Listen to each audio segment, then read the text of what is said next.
Welcome and good evening one and all present here in this virtual Google meeting room.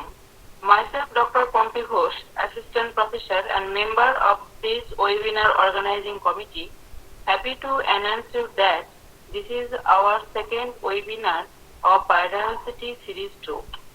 Few months ago, we had been successfully completed our first series of webinars on biodiversity and henceforth completed national level conference on biodiversity in the month of July.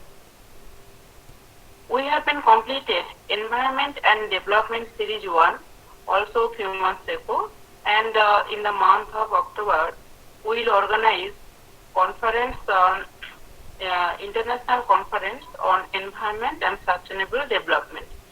Now I welcome today's speaker Vinuta R. Bhatto. She will talk about native bees, and today's welcome address of the speakers will be given by Dr. Debabrata Das, and vote of thanks will be proposed by Dr. Vidyanath Jha. Now, I would like to request Dr. Das to introduce today's speaker and welcome her. Dr. Das.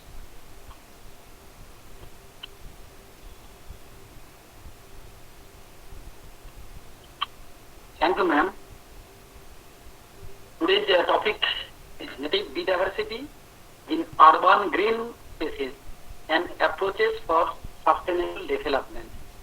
Today's speaker is Vinuta R. Bhatto, Assistant Professor, Zoology and Genetics, Jyoti Nivas College, Puramangalo, Bangalore. Madam did her MSc in Applied Zoology from Mangalore University, and doing her PhD work, though PhD thesis submitted, teaching experience 12 years, industrial training experience 3 years, award, first rank gold medal award in MSc, publication 34 papers, and in the conferences presented 6 papers, workshop organized 2, and many more. Now I would request Vinuta to present our PPT before the audience. Ma'am, please start your presentation. Yes.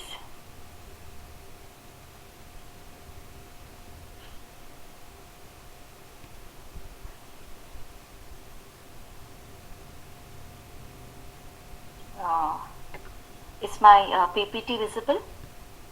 Yes, ma'am. Is my PPT? Yes. Yes. Yeah. At the outset, I would like to thank the organizers for giving me this opportunity to share my findings, and also special thanks to Dr. Ghosh and also Dr. Das for inviting me to be part of this large forum. So today's topic is I will be taking native bee diversity in urban green spaces and sustainable approaches for sustainable development. So as we all know, bees are very important pollinators. Nearly 80% of the plants worldwide depend on animals for pollination, out of which more than 60% is accomplished through bees. Similarly, 80% of the world commercial crops that we grow depend on bees for the pollination. That means bees play a very crucial role as pollinators in managing both the commercial as well as the wild vegetation. Now, why are we dependent on bees? So we depend on bees for the pollination of food crop, fiber crop and fodder crop. And if we estimate their pollination service, it is estimated that 1/3 of the food we put in our mouth is coming from bee pollination.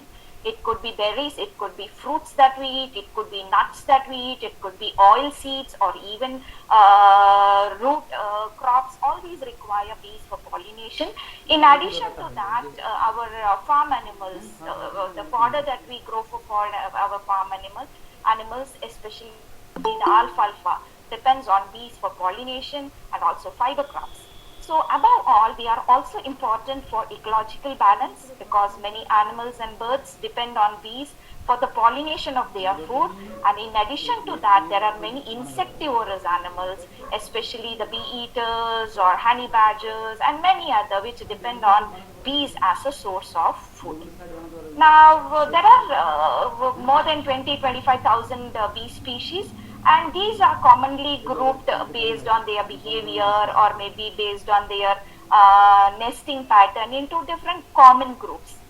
Now, commonly bees are identified as social bees and solitary bees based on whether they live in social structures consisting of nest and worker and queen, or whether they inhabit in a single individual nest. So social bees make up to 20% of all the bee species. They construct hives, they store honey, and they have a division of labor in their nest. So there will be a fertile queen, there will be unfertile worker bees, which are again females. There will be thousands of them. And during breeding season, there will also be males. Usually males of the bees are known as the drones. On the contrary, the solitary bees live individually. They make up to 80% of the bee species. Now, whatever we told about the social bees will not apply for solitary bees. They do not construct hives. They do not store excess honey. There is no division of labor. Each individual female is fertile and she builds the nest to rear the brood. And sometimes there are few species which make nest close by, like in an aggregation, looking like a semi-social or quasi-social organization. Now, these are also grouped commonly based on their maybe behavior or nesting pattern, as shown in the next 3 slides. We have honeybees which store honey or which make honey, and we have the stingless bees. Stingless bees are also honeybees, but here they don't sting. Though they have the stinger, their stinger cannot penetrate the skin. That is why they are known as the stingless bees. Then there are bumblebees which buzz, which make the buzzy noise, and also they pollinate by vibrating sound of their buzzing voice. And then we have the orchid bees, which usually depend on orchid flowers for during their breeding time. And then we have the carpenter bees. So they're called as carpenter bees because they drill holes in the woody part of the stem to make their nest. That's why they are commonly known as the carpenter bees. Then we have the leaf cutter bees. So these bees usually cut the leaves, maybe circular leaf cuttings they bring to make their nest. That's why they are commonly known as the leaf cutter bees. Then we have the carder bees. Carder bees are like the bumblebees, but they have the woolly body. That's why they are known as the carder bees. Then there are mason bees. Mason bees usually make a paste of mud around the nest. That's why they are known as the mason bees. And then we have the mining bees, which make the underground nest.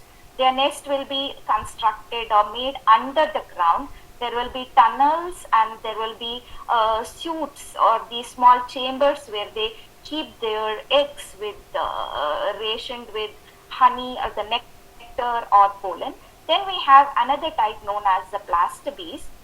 Here they secrete this plastic type of or a cellophane type of covering around their nest. That's why they are known as the plaster bees. So these are different groups commonly called by sort of their nesting habit, or whether they buzz or whether they store honey. Based on that, they are grouped commonly in this way. Now coming to the taxonomical positions. So there are around 200 known bee species worldwide, which are grouped under 443 genera and 6 families. Now 6 bee families are Apidae, Megachilidae, Halictidae, Colitidae, Andrenidae and Melitidae. Apidae is the largest family and it is a diverse group. It includes honeybees, stingless bees, bumblebees, carpenter bees and the orchid bees. Then we have the third largest group, the third largest family, that is Mexicilidae, which includes leaf cutter bees, mason bees, and carder bees. And the second largest family is the Halictidae, which includes mining bees and the metallic bees. Metallic bees have this shiny, iridescent or bluish to greenish exoskeleton. That's why they are called as metallic bees. Then there are alkali bees, which prefer to nest in the slightly alkaline soil. Then we have Coletidae bees, which are the blast bees. And the next two families, Andrenidae and Melitidae, includes the mining bees. Now in India, there are around 633 reported bee species, which are grouped under 60 genera and 6 families. Now in the opening slide, I said bees are very, very efficient as pollinators. So compared to all other animal pollinators, I said bees are very efficient pollinators. What makes them as the efficient pollinators? If we trace the evolutionary aspect, bees and the flowering plants have co-evolved. Now bees totally depend on flowers for their nutrition. They take nectar and they take pollen for their survival.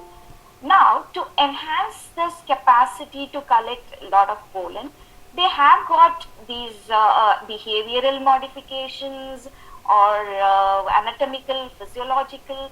So these modifications help them in collecting maximum amount of pollen, and this definitely ensures successful pollination.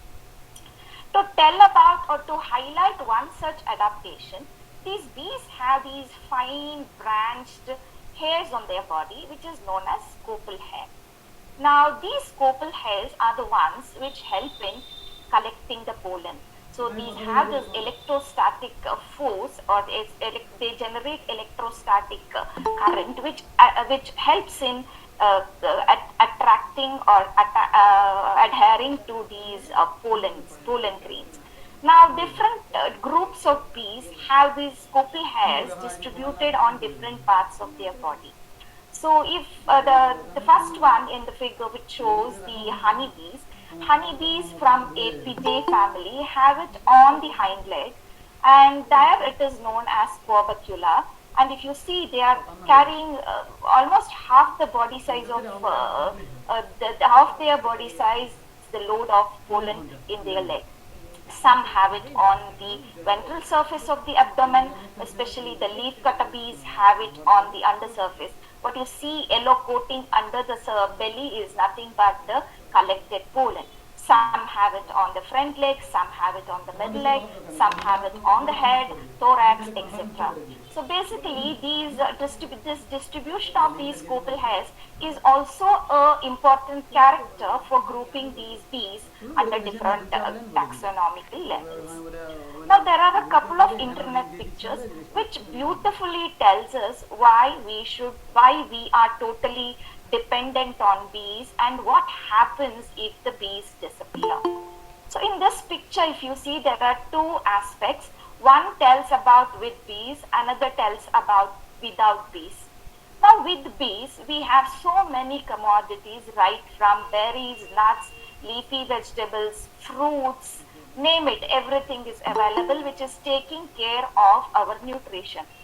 But if at all, as pollinators, if bees disappear, then we will be left out with only some products which may not, or some plant products where the plants does not require seed setting, rather they would propagate through vegetative means. So that means it will definitely affect our nutrition. That means we are totally dependent on bees for taking care of our nutrition. Then this is one more which beautifully depicts, if at all if bees disappear, what may happen on the surface of earth. So the surface of earth is so colorful and vibrant with bees because there are so many flowers, fruits, plants available. But if at all if the bees vanish, then we will have completely barren earth. Definitely it is going to be an uninteresting place to live in. To put it in a nutshell, if the bees vanish, it is definitely going to affect our food security, and at the environmental level, it will have a greater impact because if there are no pollinators, there won't be any plants, and so will be with the animals. So to I would like to quote this famous scientist Albert Einstein. We know Albert Einstein maybe for his laws in physics, but he then predicted the condition that we may face without bees. So I would like to quote Albert Einstein. He said, "If the bees disappeared off the surface of the globe, then man will have only 4 years to survive, because if there are no bees, there won't be any plant pollination, there can't be any plants, and there can't be any animals, and so it will be with man." Unfortunately, many developed countries have already announced alarming status of wild bee as well as managed bee decline. If you see IUCN report, 1 in 10 wild bee species is facing extinction in Europe. And in America, if you see 50% of the leafcutter bees, 28 to 27% of these bumblebees as well as the mason bees have been already listed under at-risk group. And if you see IUCN website, the status of these bees, many have come under vulnerable group, many are nearly threatened, many are endangered, and in developing country like India, we don't have any status report of these bees. Now, what are the major problems that these bees are facing? What are the major threats? All the major threats are revolving around human activities, and this includes habitat loss and habitat fragmentation caused due to deforestation and land use changes. And second largest threat is coming through the poisoning of these bees due to pesticides, and also at agroecosystem monoculture. And above all, there is one more problem, that is the 21st century, it can be called as 21st century phenomenon, and going to be a greater threat not only for bees but for the entire biodiversity. It is nothing but urbanization and urban expansion. According to UN report, nearly now more than 55% of the global population is living in urban areas, and it is expected to exceed 64% in developing countries and more than 86% in developed countries by 2050. And additionally, as per UN Department of Economics and Social Affairs, in future, 3 countries are going to contribute in this urban expansion and urban population. So that it is expected to add almost 35% of the global projected growth. And the 3 countries that are projected to incorporate or add onto the problem of urbanization and urban population are India, China, and Nigeria. And among these, or in these 3, it is expected that in India, it is projected, already depicted that in India, absolute growth is going to take place, because ours is a leading developing country. So absolute growth is expected to happen in India. That means the 21st century phenomenon of transformation is definitely going to happen in India. So what will happen if we are progressing economically, socially, but if we are neglecting the ecosystem? What is happening in India is, according to 2011 census, there were nearly 53 cities with million plus population, but in 2001 census, it was just 35. So the cities with million population is just doubling. So it is projected to reach up to 100 cities with million population by 2025 or 30. That means the urbanization is unprecedented. So what happens at this pace of urbanization? So this process of urbanization is consuming whole lot of natural area. The green cover is getting converted into the gray covers, and additionally in India we have the problem of population. So most of our cities are highly populated. If you take Delhi is the second highly populated city in the world next to Tokyo, And all our cities, let it be Bangalore, Hyderabad, Mumbai, Kolkata, all come within 25th position in the highly populated cities in the world. So that means we have two problems to tackle. One is the pace of urbanization and also increasing migration of people into urban areas. So we have two problems to tackle with, and in the process we have neglected the environmental aspect, and the areas, the green covers are getting converted. The city dwellers may agree with me, the natural green covers are completely getting converted into gray areas. And if we continue with this, if we continue in the same way what we are doing to the urbanization, doing with the urbanization with the aspects of effect that we are posing on the nature, we may reach a point of no return. And at that point, whatever strategies we adopt may not give us any solution. We may have very slim chance of recovery at that point. That means, what can we do to compensate the negative effect of urbanization on the environment? So the only solution is we have to conserve, we have to retain the natural resources wherever possible with the urbanization, and we also must go for urban greening, whether it is in future urbanization or whether within the urban areas, within the existing urban areas.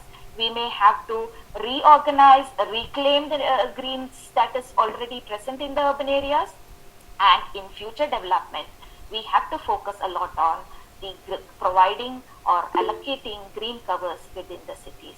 That means we have to bring nature into cities.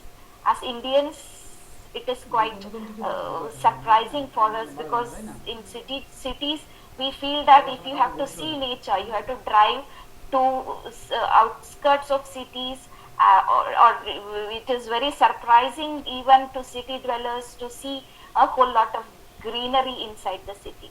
So with this space we cannot go hand in hand, or with polarizing the urban growth and neglecting the natural habitat. If we continue, this will not help. So we have to bring nature into cities to have sustainable development and to conserve the biodiversity. Now first let us define what is this urban green space, or what are these urban green spaces. Urban green spaces are ecocentric green covers that are present within the cities, and these are capable of supporting biodiversity.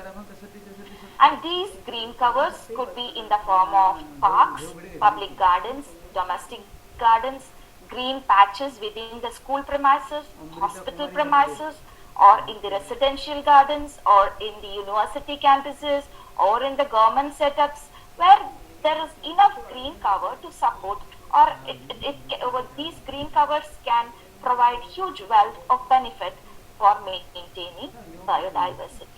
Now if we see the green covers in the existing Indian cities, so it is as moderate as 17.79 or 18 meter square per capita, or as minimum as 5.5 meter square per capita in Delhi, or as 2.01 meter square per capita in Mumbai, or as negligible as 0.5 meter square per capita in Hyderabad, or 0 in Kolkata. So that means the urban green covers in the urban area is completely either moderate or highly negligible in many of our cities. So now if we compare the green covers with any of the developed countries, they don't have this problem, because they have nearly 28% of the urban area under urban geographical area under green cover. And if we see in Europe, if we compare it to per capita, it is coming to 1.4 or 104 meter square per capita, or as high as 228 meter square per capita. So that means in Indian cities we have much less green cover. So we have to protect or reorganize, reclaim the existing ones, and in future development we have to have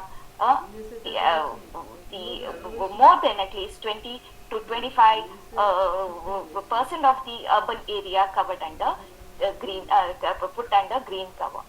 So now this slide shows how we urbanized. So completely gray area, but the sustainable development requires urban planning, which is socially, economically, and ecologically sustainable. So if we see the global cities, I told you they have more than 20-meter square per capita area under green cover, and as per global standards, we should have 25 to 30% of the urban area under green cover. And in India, so under the able guidance of our Prime Minister, I think in 2015, so there is a strict rule on every development to follow the sustainability with respect to environmental conservation. So we should have a minimum quality of these green covers. Minimum the quality aspect has to be taken care. Then the quantity, as I told you, it is 25% to 30%, or it is 1.2 hectare per 1,000 people.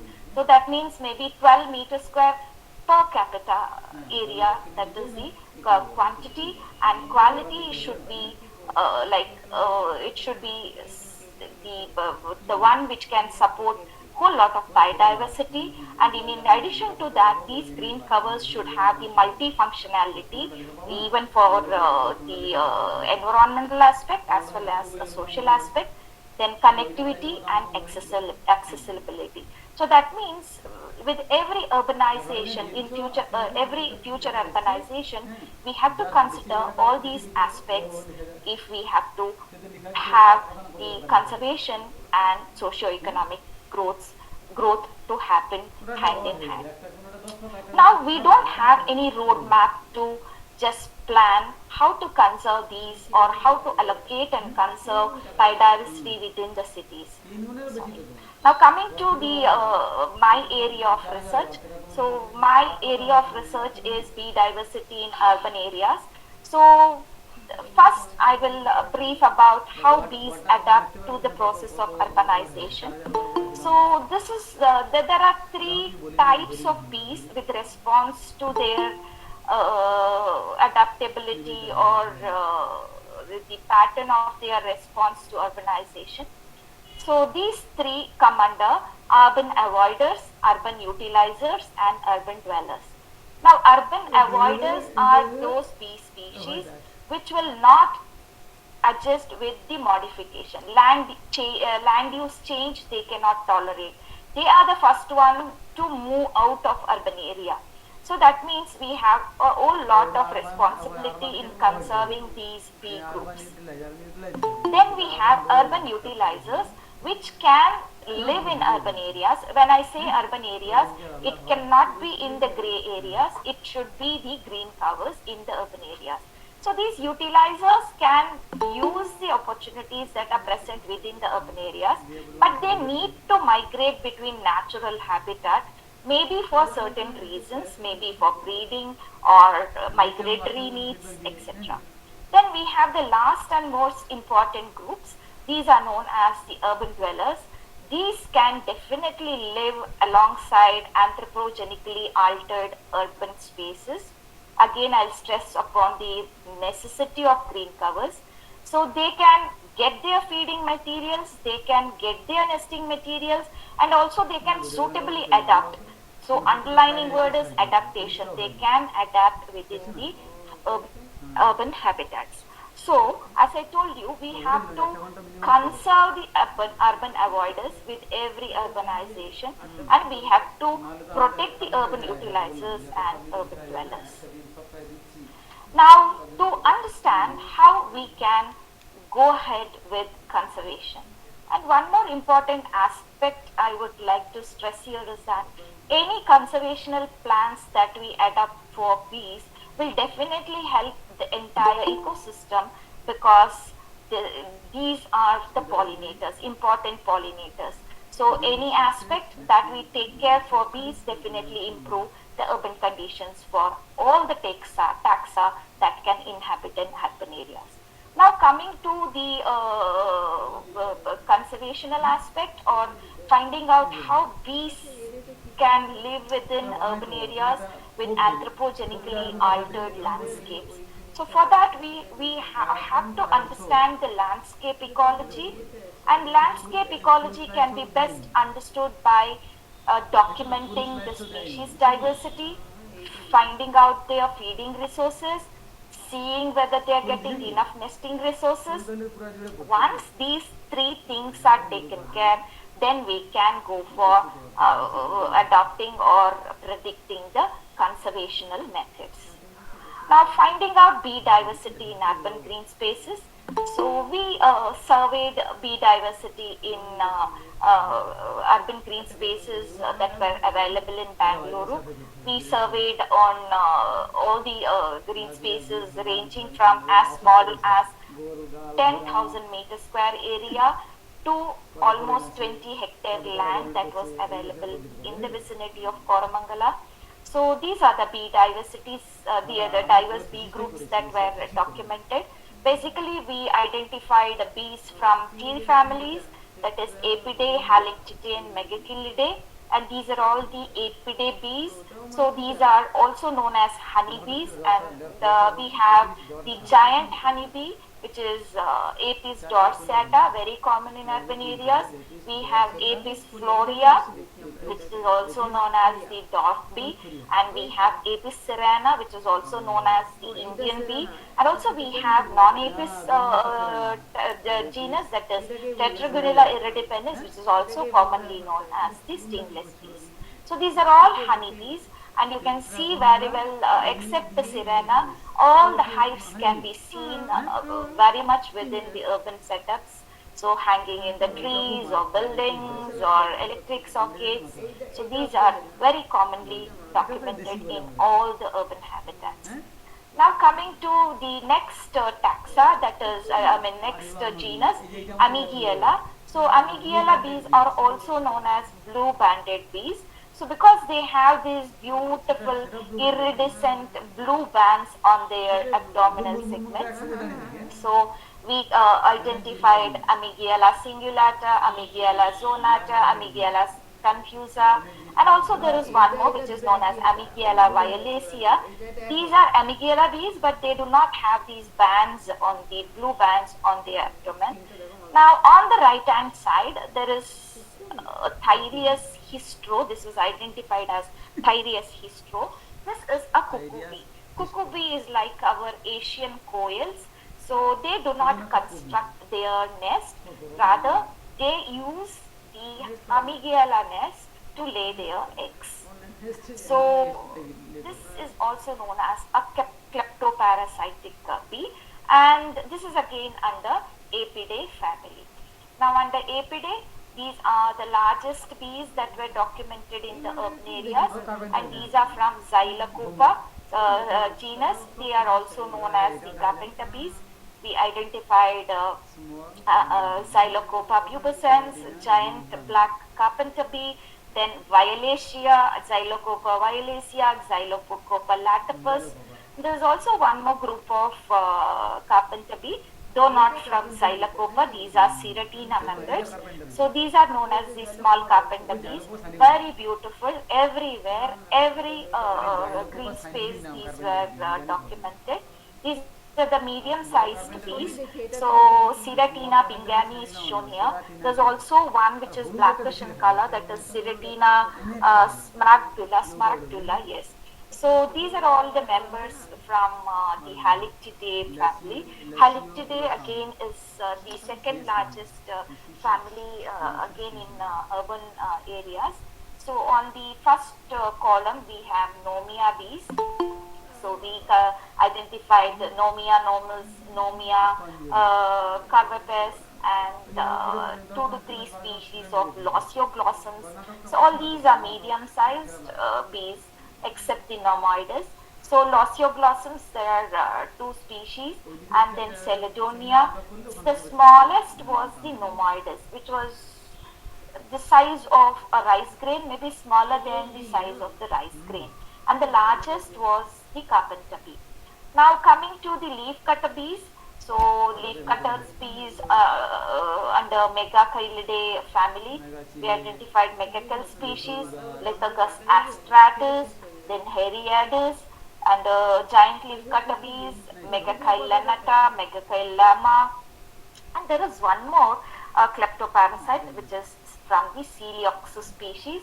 This was a cuckoo bee in the leaf cutter bee nest. So coming to the actual statistics here, so this is the rank abundance curve which shows the abundance of bee taxa in the urban green spaces. So according to this, Tetragonella iridipens, the stingless bees are very much quite abundant in urban areas, followed by Apis dorsata, and then we have among the solitary bees the medium-sized Losioglossums and Heriades species. Now, all the diversity indices show the great diversity of these bees in the urban areas. So we have right from as small as Nomoides to the largest giant black leafcutter bees with a whole lot of medium-sized bees. Almost when I published the first paper, I could identify in the first year only 22 bees. Now, as we continued with the documentation, we could reach up to 45 bee species, right from carpenter bees, leafcutter bees, honey bees, to mining bees, and then sweat bees, whole lot of them.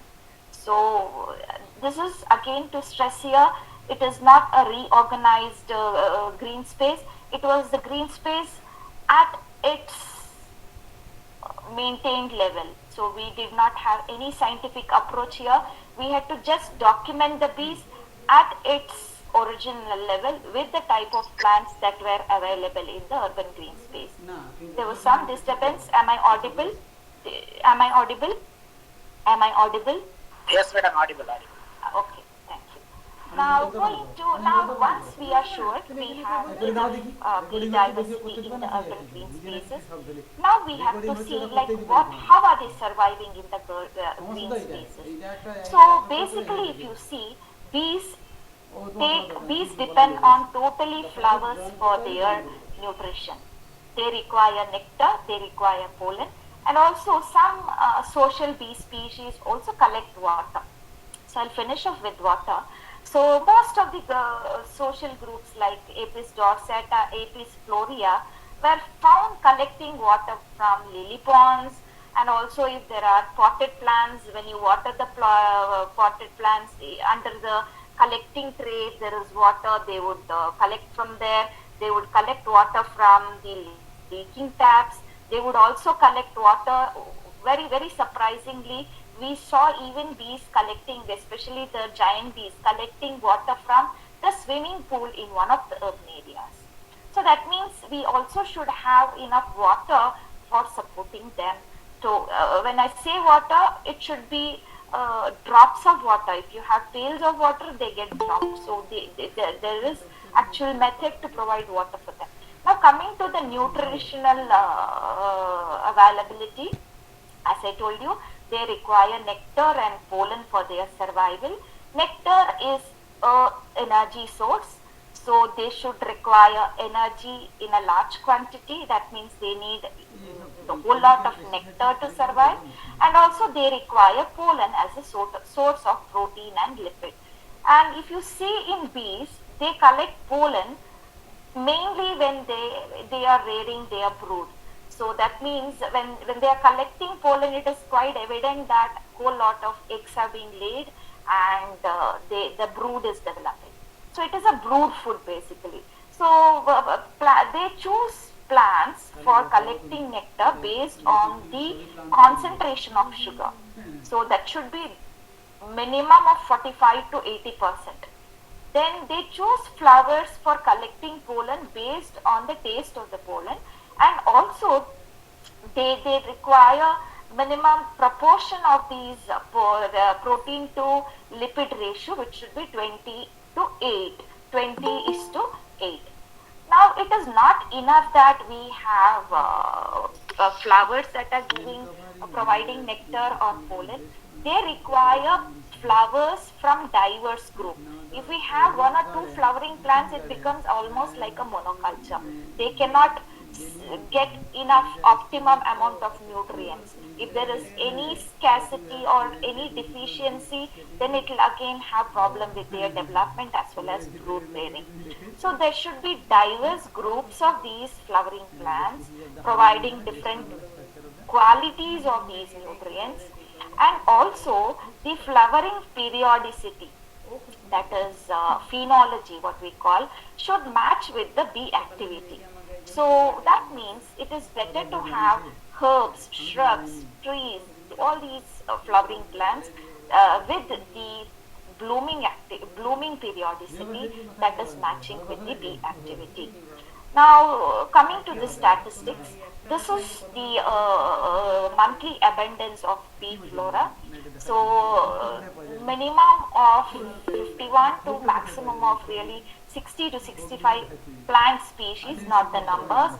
The species were identified as the bee flora, and monthly abundance, if we see, 70 to 75 percent of these plant species were in bloom all through the year, and maximum flow of these nutrients were in the summer period between March to May.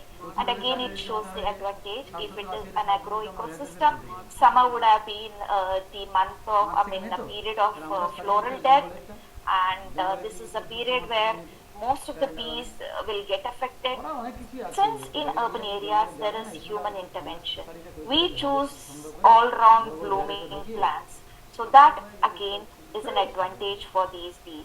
We have exotic plants, we have native plants, and also the one which was providing summer floral flow or the nutritional flow was coming from the mass blooming payment plants or these roadside plants. All these fabaceae trees, they were in bloom during either early summer or late summer. That was of great advantage for these bee groups. Now, this is a graph which shows the number of plant species visited by each bee group. So, on an average, 22 plant species were visited by bees, and it is as high as 41 species in case of Apis florea. In Tetragonella, 39 plant species, Apis dorsata, 36 plant species, and if we take the solitary bees, Amygdala cingulata, 30 species, Xylocopa violacea, 23 species. So that means these are successful in adapting to urban area, and additionally, so the body size, tongue length, and also flower structures, whether it is a tubular flower, whether it is heavy petaled flower. So flower structure is the positioning of the nectar and pollen source. All these matter for foraging aspect of these bees, and according to this, it is quite evident that polylactic bee groups. Polylactic means the bees which are able to collect their nutritional resources from diverse group or species of plants are highly successful in urban areas compared to the specialist bees. The Lythyrgus species is a specialist bee because it was seen on only 5 plant species. They were either found on Malvaceae family or in the Cucurbitaceae family because they had certain characters. They were collecting the pollen through their mouth, and they did not have long tongue. So all these come into play when it is to their adaptability to the floral structure that was available in the urban area. Now this is talking about the floral composition in urban areas. Because we grow more of the ornamental for the aesthetic purpose, the bees were having more accessibility or availability of nutritional resources, mainly coming from the ornamental species. When we say ornamental species, there are exotic as well as the native plant species. Now, here comes the question whether the ornamentals are suitable for bees quantity wise and quality wise, coming to the nutritional aspect. Now, the plants that were visited by bees were grouped as nectar yielders and pollen yielder, or nectar and pollen yielders, based on the type of activity. If the bees were seen collecting nectar from the gynoecium part, the plant was grouped as the nectar yielder. If the bees were collecting the pollen in their body, the plant was grouped as the pollen yielder. If both the activities were noticed, they were grouped as the nectar and pollen yielder. I told you that bees require more of an energy source and comparatively optimum amount of pollen source. So that means they require more of energy source, that is nectar. So if we see the graph, that plants yielding nectar and pollen both were more in number compared to only pollen or nectar. That means the proportion of nutritional availability is quite optimum.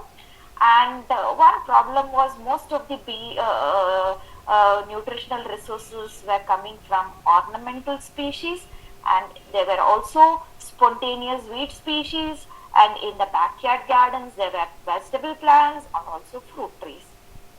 Now the question arises whether the nutritional resource they are getting is enough for them quantity wise as well as quality wise. So next was to identify the quantity aspect. So for that we introduced Apis cerana colonies maintained in Newton hive boxes into urban area, one of the urban area, which was 20 hectare land. It had all the groups of plants, the neighborhood plants, and then ornamentals, lawn, weed, everything was available.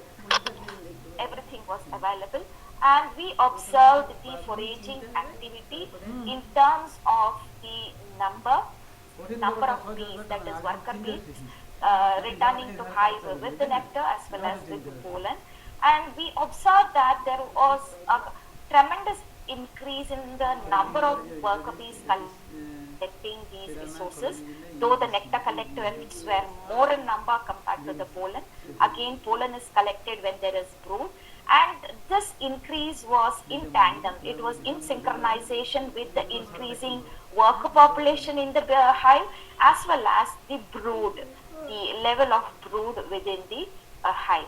That means they are getting enough quantity of nutritional resources in the urban area, though it is coming from ornamental plants, and nearly there were 120 to 600 plants based on the size of the urban green spaces that were surveyed. Now coming to the quality aspect, now we collected the honey that was produced in these introduced beehives, and we compared it with that of the rural honey, and it is quite evident that all the nutritional aspects were almost similar to that of the rural honey, except one or two samples where there was considerable variation.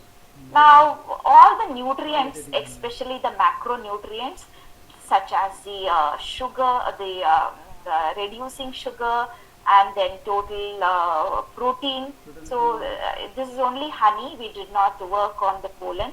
So very minimum amount of protein they get in nectars. So, but whatever the parameters that we studied were within the recommended standard of honey. So slight variation was observed in case of minerals. So calcium was more in urban honey, whereas sodium was more in the case of rural honey. But all the parameters were within the recommended standards. That shows that there was no nutritional scarcity with respect to macronutrient or micronutrient, but mineral variation reflects the variation in the soil nutrients. So the rural samples had reflected, soil samples would be having different mineral composition compared to the urban. Now, additional variation was seen in the phytochemicals. So, ascorbic acid was more in the urban samples, whereas the flavonoids were more in the rural samples. So, except these minor variations, there was absolutely no difference in the honey composition. So, this clearly as so honey may be additional food for us, but honey is a major food for the survival of bees, and the study or composition analysis of honey also reflects the type of nectar that they are getting from the urban flora. So this clearly shows that there's no much threat coming from the ornamental flora with respect to the health and fitness of these bees, and this also opens an avenue for urban beekeeping. So as I told you, with every development, if we maintain green cover, we can also generate employability through urban beekeeping. Now these are the few, I have few slides to highlight some urban floral structures which were important for these bees. So first row contains all the year-long bloomers. So some of it I have just compiled here. So we have this slender golden shower, that is Delphinia chrysalis, and most common flowering plants that each household or any urban setup would have. It will be the zinnia or the marigolds, and next is the exotic species, which is Musenda pennipinica. Commonly it is known as Bangkok rose. And here you can see the carpenter bees, the big sized bees. These have the tubular floral structure in the center of these fancy petals. So the bees which had the long tongue could reach it. So especially the carpenter bees, Amygdala bees, dorsata, sirena were found foraging on this. It is not only good for bees, many butterflies were seen on this, nectrivorous birds, these purple sunbirds. So that means all these flora which we highlight for bees are also important for supporting many taxa under urban habitat. Then I have the last one in the first row, which is sleeping hibiscus, Malvoviscus pendiformis. So this I put here to just tell you that the plants, the flowers with simple floral structures are more useful than the flowers with complicated floral structures. So here the bees were cutting open the calyx from the backside of the flower, and then they were reaching to the nectar source. So many hibiscus plants, though they were present, had this complicated petals. So that was not visited by many bees. So the flowers which had simple floral structures with single row of calyx and petals were most visited, were chosen by many of the bees rather than the complicated hibiscus flowers. Then on the second row I have all the summer mass bloomers. So we have Largistomia speciosa, there is also Largistomia indica, which are also commonly known as crepe myrtles. Then the forest fire. Then another important was this bottle brush. So bottle brush was almost present for 6 to 7 months in the year, and this attracted all the large size bees, small size bees, birds, butterflies. So almost it supported a lot of urban diversity. Then we have these rain trees which are visited by large size bees. Then all the Fabaceae members, golden showers, copper pots, all of them were really important as mass bloomers and summer bloomers. So in addition to that, one of the important aspect is the backyard gardens. So the backyard garden surveyed also showed a great diversity of bees, whether it is edible plants, edible vegetable plants, or the herbaceous plants, or the medicinal plants that were available in the backyard gardens, all of them were visited by the bees. So backyard garden is definitely important for maintaining biodiversity. All the fruit trees in the picture can see Apis dorsata foraging on guava flower, and one such exotic is the Malaysian apple. Again, it attracted Floria, it attracted Sirena, Dorsata, small bees, and another is this mentha, this is mint flower. Whenever it was on bloom, it attracted a whole lot of small sized bees, Ceratina, then Trigona iridipennus, Hariadus, and all the halictid members for that matter. So that means backyard plants are also very, very important for bees. So another important aspect here is that the weed plants. Usually we consider very low about the weed plants. We say weeds are useless plants, or weeds have culturally, if you see growing weeds in your backyard or in the lawn is quite not accepted. But for supporting bee diversity, the weed or spontaneous plant species were very, very important. To name a few, I have this Euphorbia hirta, which is also known as asthma plant, all the weed species under Amaranthinaceae, then Calyptrocarpus realis, the horseherb weed, and both the wood sorrels, yellow and pink wood sorrels.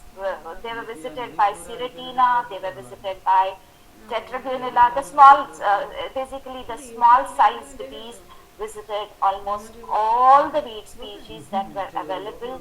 Then here I have shown this Lepa nodifolia, again, which is also known as match head weed. You can see Apis florea sitting on the flower next to the one which is shown here, and all, especially almost all the weed species were very, very important.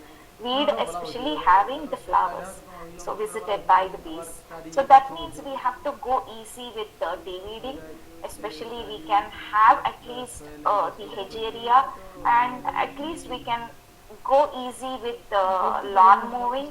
So especially we can allow some the sorrels, especially then the Calyptocarpus or even the Lipa. So these can, if we maintain, if we go easy with the lawn mowing, definitely we can support a whole lot of bee diversity in the urban spaces. So this I would call as the incentives, because wherever these plants were there in all the surveyed urban habitats, wherever these plants were there, definitely we would document these or get these bees foraging on them. One such is the Tulsi, Ocimum sanctum. Definitely we call it as the sacred plant. It is even sacred for maintaining biodiversity. All the small bees, Nomias, Apis dorsata, Apis florea, Apis serrana, then Trigona, Ceratina, and then all Nomoides, the smallest bee, had been documented in almost all the green spaces that we surveyed. Then we have another plant, Cassia alexandrina, which is also an edible plant. Yellow flowers were visited by a whole lot of carpenter bees. Musanda, I think I've already explained about it. Then next important one is moringa, the drumstick. Definitely it attracted whenever the flowers were in bloom. If you want to document bee diversity, better grow moringa, because definitely all the bees will come for foraging. It is like a magnet to attract the bees. And all the ornamentals that each household would have, like the zinnia, marigold, and the golden showers, all of them were very, very important for attracting, maintaining, and supporting these bees. Now coming to the tall trees or the hedge plants, we can call it as even the pavement plants. So these are the champion trees because they can support whole lot of biodiversity, including bees, birds, and the other insect groups. Now we have all these summer bloomers and the most importantly the bottle brush plant, then for Semonia semen, that is the rain tree, and then forest fire. All these were very very important, and these were always seen in the pavements, the on the sides of the road. And one problem was that these were not available all through the years. Though they are mass bloomers, they were not available all through the years, but they definitely provide whole lot of nesting place for these bees. Now, what we can do is, in our study, we found that these Ericaceae members, the show palms, are definitely very very important for conserving bees because they have this mass bunch of flowers, and it is both important as a source of nectar and pollen. Whenever there was bloom in these trees, definitely there was buzzing bees foraging on the canopy and also falling down flowers. So we can have Cuban royal palm, and we can have areca palm, and even I think wild palm trees definitely have greater value for supporting bee and other animal, bird and animal diversity. So these can be used in parking lots, pavements, the roadsides, along with these common roadside plants or trees. Now, when we talk about conserving biodiversity, it is happening in the nature, and each one of us is a stakeholder. So, fortunately, in India, we have these flat or the plain terrace. So, we can go for terrace gardening. We can have ornamental plants in terrace to attract or provide additional resources to these bees. We can also go for, if there is a place constraint, we can go for vertical gardening.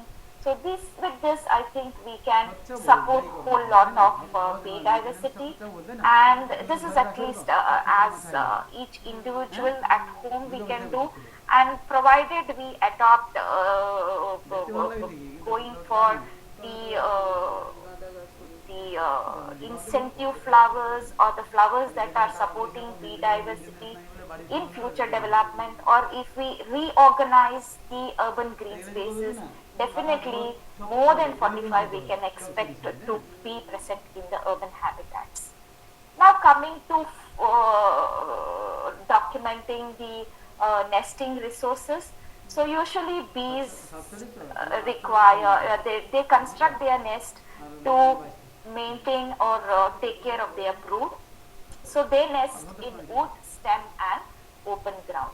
So this slide shows the different types of nests. So first one is the open nest, which is built in the open air. Then there is a second type which is known as the cavity nest, so which will be built in the crevices or small openings in the wall. Then there is a ground nest which is built underground. Now coming to the finding, so here it is quite evident that in our survey we saw lot of cavity nesting bees in the urban area, and the number of ground nesting bees were comparatively less in the urban areas.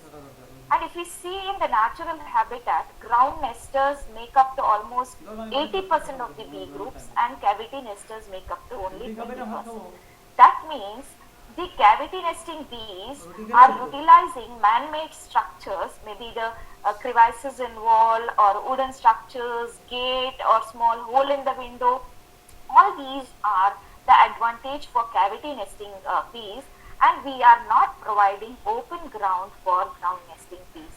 So that means at this level we need intervention. So the levels of intervention would include conserving the urban avoiders, protecting urban dwellers and urban utilizers, then protecting the specialist bees which forage on special type of flowers because they have the limited ability to visit all the flowers. Then the third level of protection needs to be at the ground nesting bee level. So these are the three areas where we need solid planning in every future development. So these are some of the nests that were seen in the urban habitats. So first one is the open nest of giant honeybee, that is Apis dorsata. It was seen on tall trees. The one which is shown in the center is it was built in the middle of the heavy road. I mean the busy road. So it was almost hanging on in the middle of the road. So any heavy wind or heavy rain would, I think, drop this hive onto any passerby. So this was a big threat in the busy road. Then we can also see in the apartments, tall buildings, water tanks, balconies. Then we have this dwarf bee, which was seen nesting in shrubs, especially in the hibiscus plants or small sized mango trees and guava trees, and even in the tall tree, big trees such as the forest fire, etc. Now these are all the cavity nests. The first one is a carpenter bee nest. So the thick wood of all the tall trees were utilized by these bees. So if you see those big holes in the bark made by these carpenter bees, sometimes they make or sometimes they use the borer insect nests. So usually these are the ones which were documented in the urban areas. The right side one is small carpenter bee. Any cut open stem, if it is having a hollow portion, you will see these beautiful bees activity going in and coming out. So this is taken from, I think this is from rose cut open rose stem, hibiscus stem, or a thrown away reed with small hole. Definitely you will see these cavity nesting small bees utilizing these plants and the reeds. Now these are the cavity nests. First one is a cavity nest of stingless bee, very common. Any electric pole, they are there. Any open socket, electric sockets in the building, outside the building, they are there. Any small opening in the tall tree, they are there. So these are highly adapted because their body size is small. They can use a lot of flowers, right from weeds to all the ornamental flowers, and they also require very minimum compared to any other colonial bees or social bees. Their requirement is very less, so they are highly successful in urban areas. So they are I could call it as main pollinators in urban areas. Then the second one is the cavity nest of that leaf cutter bees. So these collect the small clipping of bees, circular cuttings of the bees.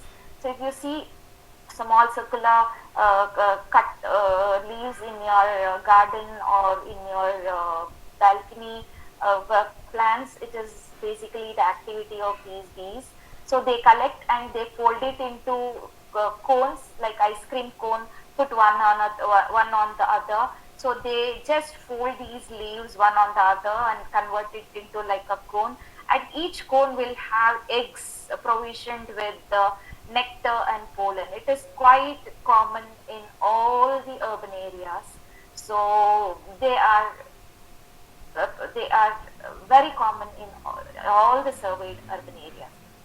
Now, few of the ground nesting places. Here we found a lot of ground nests of nomias. And one unusual thing is on the right side we have Apis cerana nest. Apis cerana is not a ground nester, it is a cavity nester, but this would have been a abandoned bandicoot nest. So we found this Apis cerana nest in this abandoned bandicoot nest, but it is definitely not a ground nest. Then coming to the genetic diversity. So yes, we are sure that they are able to survive in urban habitat. Then the next important thing is whether there is genetic diversity. So the problem that these species in an isolated habitats can face is the deterioration of their genetic quality due to inbreeding. So the next aspect was to see whether there is enough genetic diversity. For that, we studied the SSR primers. These are the short sequence primers, and these are the accession numbers of these primers which were studied. And it clearly showed within the colony diversity, between the colony diversity, and also the diversity was observed, genetic diversity was observed between that of the wild and urban bees. That means they are able to suitably adapt to the conditions that are prevailing in the urban habitat. So genetically also we have confirmed the diversity in the urban bees, and this is done in introduced Apis cerana, not in the wild bees. Now, having understood the capability of these urban habitats, their ability to support bees, and their ability to have the entire biodiversity, if at all, if we successfully conserve these bees, then then the next aspect was to see how we can protect them. So how we can protect them, or just to draft the conservational measures. Now, for any animal to live happily, for example, human beings, we need food to survive, we need shelter, we need safety. So if we have to conserve bees in all these three lines, we have to plan. We have to see for year-long food supply. We have to protect them by providing lot of nesting opportunities, and we should also take care of their safety. So this is again a picture which to show you how we have to go with the conservational methods when it comes to foraging resource. The first picture though looks green and clean. This is not the way we go ahead with ecological aspect in sustainability. We need whole lot of strata, right from trees to medium-sized flowering plants, basically trees to medium-sized plants, ground level plants, and then lawns, so which can provide a whole lot of diverse floral resources, and we need a whole lot of plant species to successfully support these bees. Then what sort of plant species we can go for? We can have, I think I've already discussed most of them. We can have all the Aracaceae members, Fabaceae members, Asteraceae was very good, the Rubiaceae members, Firebush, Ixora, Cape Jasmine, that, and then all the Fabaceae members for that matter were very, very important for supporting the bees. Now, it is not enough that we have one big green space and we plan to conserve them in one of the green spaces in an entire urban green area, urban area. This will not help, because to have the genetic biodiversity, we need to have interconnected green spaces. So quite likely, if they get isolated in one place, if there is any variation, if it is the biotic or abiotic variation, can push these taxa into extinction, or they might threaten these bees. So we have to have ecological connectivity. So that means we have to have the green spaces which are connected by green corridors. So that is very, very important in urban development. So many countries have developed countries have already adopted this patch and green matrix. So in every development, we should see urban development for that matter. We have to see to it that we stick on to this pattern of green provision with patch and corridor matrix. There are many models available. So many developed countries have already shown us that this works wonderfully for all the biodiversity. We have Kitakusha model from Japan, we have Copenhagen model, we have London, Singapore. Singapore is self-sustainable city, beautifully architectured. Then we have Columbia in USA. Then there is one organization known as LEAD ND, that is leadership and in energy and environment development and neighborhood designing, which basically works and teaches and educates on architecture or sustainable architecture. Now in India, we have two such megacities, ecologically sustainable megacities coming. One is Nena city, that is Navi Mumbai airport influenced notified area that is coming up in Mumbai, near Mumbai, near Navi Mumbai airport. It is spread over 600 square meter area, and it is including 27 nearby villages. Now, it is not that one city, peripheral development, re-urbanization, then that sort of parallel spreading is no more useful for conserving biodiversity. So first and foremost is patch and matrix. I told you in the beginning itself that there is a lot of restrictions on quality, quantity, accessibility, multifunctionality. So few such, if I have to take is two such cities, if I have to take, one would be Nana city coming in Navi Mumbai, and the second one is Dholara city that is coming up in Gujarat, spread over 1900 square kilometer, covering 22 nearby cities. So all of this will have the smart city architecture, which can sustain ecologically, economically, as well as socially. So this is the way we have to march forward with our development. So next, coming to providing nesting habits, we identified that ground nesting is really not up to the mark, so we have to provide open ground for these for the nesting of these bees, and it should be undisturbed and also not covered much by mulch. Then we can also provide the additional nesting resources. The first one is a custom made nest, that is a PVC nest of the stingless bees. So down chamber will have the brood, and the vertical tube will have the place for honey storage. This is a custom made bee nest. I think this is done from a beekeeper in Kerala. He takes online orders.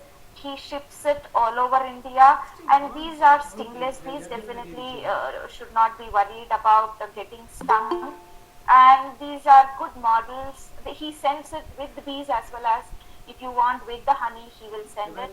So this is very good for balconies, provided you have green spaces around. Then in your garden and farmhouses, definitely it will help in pollination as well as conservation of these bees. Then we have additional nesting material for cavity nesting bees. This has got a very fancy name. This is known as bee hotel or bee house. So this can be bought online. You have to just buy this and keep it in your garden. It will definitely attract whole lot of carpenter bees and the leaf cutter bees. So it is quite expensive to buy. It can also be custom made. So this is the instruction manual from National Geography Resource Library. So this is the bee hotel. It will have a wooden frame with a wooden or a metallic canopy to prevent rainwater, and inside the frame there will be compartments, and in the compartments you can keep bamboo sticks, any hollow material, or rolled cardboard papers or reeds. And you must also place these drilled wooden blocks It can have around 18 to centimeter long drilled hole, a hole with of different dimensions. This will attract whole lot of carpenter bees, and in one of the urban green space we kept this, and this is where we found a lot of carpenter bees and also cuckoo bees in these. So these are very very useful. In addition to that PVC nest. Then coming to the safety aspect, so we have to, I told you in the beginning itself, the next to habitat loss, exposure to harmful chemical is a leading cause of bee decline. So we have to go easy with the chemical treatment. Urban habitats mostly have ornamentals, so definitely the use of chemicals can be avoided, and this will not only help bees, it is also good for kids and also pests. And if at all backyard gardens if you have, and if there is enough infestation, to tackle that we can go for IPM methods, we can go for organic pest control if at all, if it is inevitable, if there is a lot of infestation. So better to know.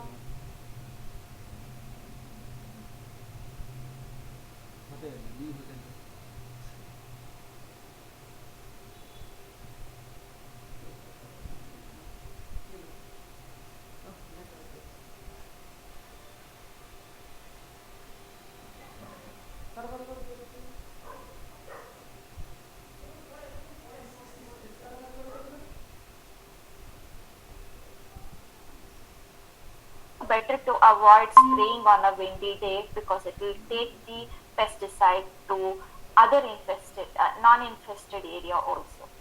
Now, as I told you, each one of us is a stakeholder. We need everyone to join hands to save this. First and foremost is we should know what is happening with the natural resources. We should know what is happening with the biodiversity. We should know which taxa, which animal or plant species is in danger. We must adopt ecocentric strategies. We need to build up student capacity building. We should spread the knowledge to students. That is where I find this group doing a wonderful job, reaching up to each and every student as much as possible, reaching to common people, making them aware of what is happening in the environment, where we need to act as an individual. So I really appreciate the great novel work that has been done in this special forum. So then, yeah, we need capacity building, student capacity building, because they are the future generation. We want them to lend their expertise, maybe in designing the architecture to sustain all the biodiversity, or maybe to take up research work on documenting these protection aspects, conservational aspect. We need a whole lot of taxonomists. When I started my research, I really had to go from one university to another university, one research center to another research center, searching for the expertise, because we have very very limited taxonomists, especially bee taxonomist. Even for a specialized person, sometimes it is very difficult to identify till the species level, because we don't have any database. For birds, we have Xenocanto or iNaturalist. So especially in developed countries, they nowadays have all the database. But in India, we are at the infancy level. We need capacity building. We need students to lend their expertise. We want them to like lead ND, train and start applying their knowledge. So each one of us, I told you, is a stakeholder. We need citizen scientists to document and report the bees that they see in their neighborhood. So we want neighborhood science, we want citizen scientists. That means each one of us contribute definitely. Each one of us can work in making our, in conserving first of all our natural resources and biodiversity, and also making our inhabitable area a wonderful place to live in, without any pollution or deterioration. Now, all those strategies that we adopt for bees will definitely help in other biodiversity conservation. In addition to that, it will enhance aesthetic beauty, scenic beauty inside the urban habitats. It will help in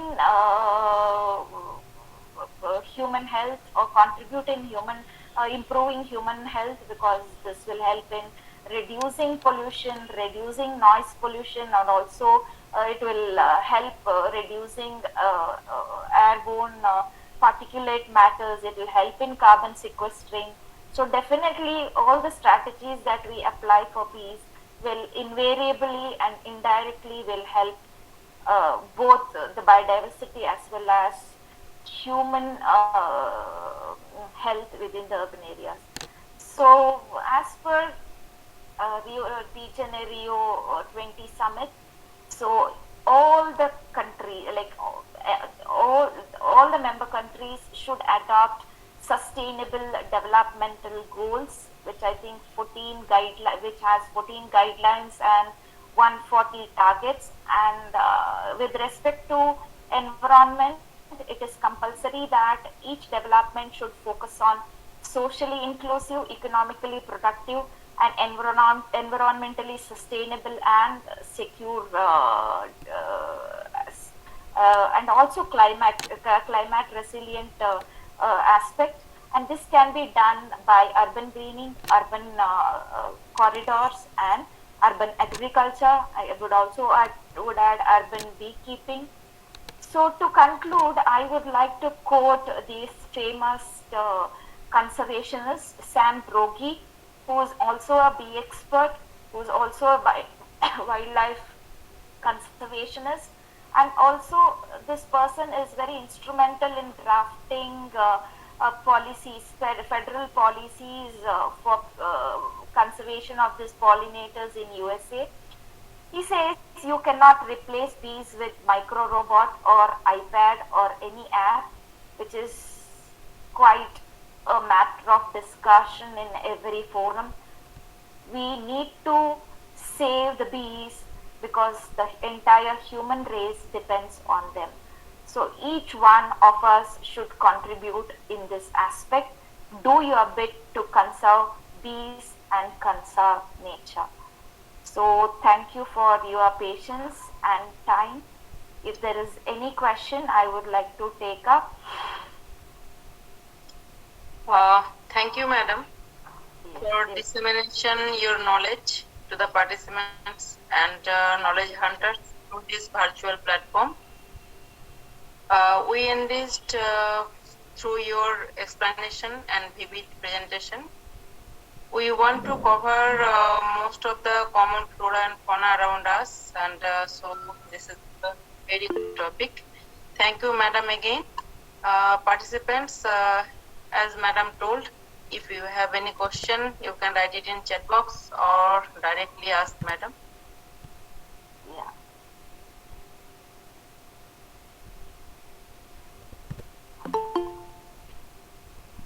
There is a question which says whether your study traced the soil as the source. No, we didn't do any soil profile. So soil profile was not done. The soil profile will indirectly reflect on the nectar they collect, and ultimately it will also show in the honey. So that is where we concluded the soil aspect. How to identify polylactic bees? So this is asked from Sangeeta Das. So polylactic means bees that forage on different plant species. It is just by observation. It is foraging on one species, then it is also foraging on another species. I told you the body size of the bee, tongue length of the bee will have great effect, or rather it will influence the plants that they forage on. Polylactic means just simply observing the bees where they forage on. So if they are foraging on different species of plants, they are polylactic bees. So is there time, madam, to continue, or shall I stop? If there is no question, then actually it is 8:30, so we can conclude. Okay, ma'am. Okay. Okay. Okay. Yeah, thank you. Thanks a lot, Hello. Dr. Hello. Das and madam, for giving me this opportunity. Hello. No, no, ma'am. Thank you very much. Hello. It's one participant want to ask any question. Hello. Don't Can I show. ask one question, ma'am? Yes, Yes, yes. sir. Yes, sir. Time is very limited. Yes, sir. Okay, okay. Yes, ma'am. Good night, ma'am. Ma'am, I ask one question. How much percentage of water present in the honey? If the water content is increases, so is it poisonous or is it harmful to the human body? No, actually, in honey you asked. So, honey will have 20%, or sometimes if it is a mature honey. What these bees do is they collect the nectar, they bring it into hive. There is a behavior called fanning behavior. So, by fanning, they will evaporate the water, and it is ideal for preservation if the water content is 20%. Sometimes if the honey is very old, water will evaporate, it will come to 18%, 17%. If it is very old, then it becomes like a crystallized honey. Now, poisonous is not a problem. If the water content is more, it will lead to fermentation and fungal growth. So that is the only problem. I think Okay, this is thank you. not a real honey. When water concentration increases, adulterant or something may be added. That's why it increases Madam, water. Okay, okay. Madam, You are talking about the honey which is extracted by feeding sugar syrup or something. Yes, yes, madam. Yeah, in that case, also bees do this fanning and they will evaporate the water. And when there is consistency with, I think, 20% or less than that, then only they seal. Usually they have. Madam, the artificial. Ah. Madam, artificial, it can be evaporate. Water can be evaporated from the honey. Artificially, it can be. Yeah, it can be desiccated. It can be, I don't know, like artificial honey, how do they do? But naturally, when they do, bees only evaporate the water. That is for actually storing the honey, because if the water content is more, it will lead to fermentation and fungal growth. So that is the basic like identification of the pure honey. Okay, thank you, ma'am. Welcome, sir. So please don't ask any question to madam. It's a time matter.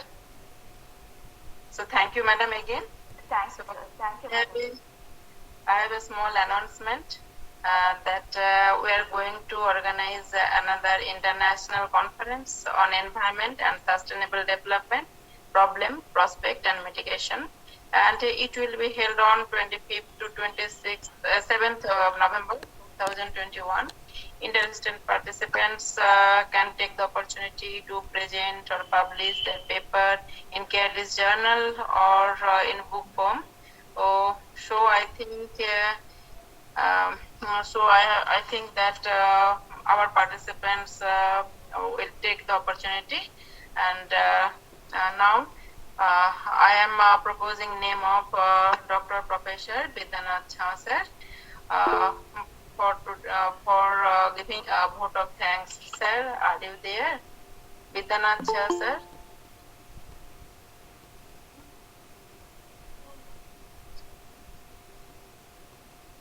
Vidyanath Jha sir. I think sir left the meeting. Yeah, I am here. Okay, sir. Okay, sir. Okay. I am here. Okay. So this gives me pleasure to propose a hearty vote of thanks to Dr. Jinati R. Bhatta from Department of Geology and Genetics, Jyoti Nivas College, Koda Mangala, Bangalore, who has presented an elaborate account of native bee diversity in urban green spaces and approaches for sustainable development. She has provided a very elaborate account of the processes of how bees work, how the honey is collected, what is the role of nectar, pollen, water in it, and the ecosystem services that are provided by the bees. And these days, we very much come across the situation when it is told that urban population is likely to increase than the rural population in the coming few decades. If it is so, then there is very much a need of looking over at the process of urbanization and the role of biodiversity, that is bee diversity and other biodiversity in this process. She has also talked of the citizen scientist. She has also talked of the role of pollution and the effect of pollution on the composition of the honey and the action of the honeybees. And I think these days the beehives are also providing biomimetic inspirations to a number of scientific discoveries. So, in nutshell, I would like to thank her on my as well as on behalf of the colleges that have organized this program, and the Dristikon organization, and also the Flora Fauna CFS group. So once again, extend my hearty thanks to the speaker as well as to Dr. Devaprasad, to Dr. Pampi, all the attendees who are there in the audience. Thank you once again. It was really encouraging for us also. You are a retired person, but you are so enthusiastic when we want you for any type of discussion or public participation, always you are there. Thank you, sir, for your Thank you. Okay, so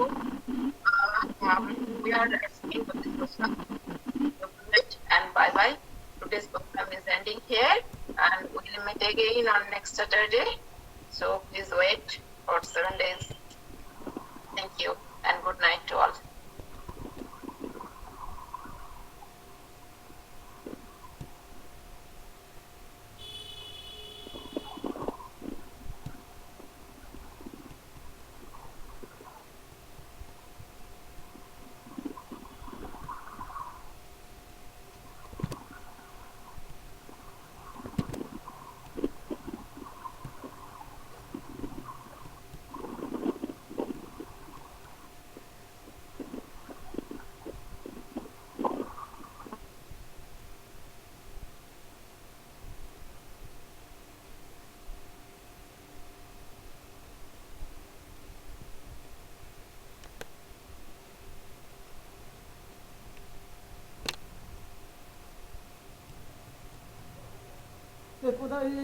Hey,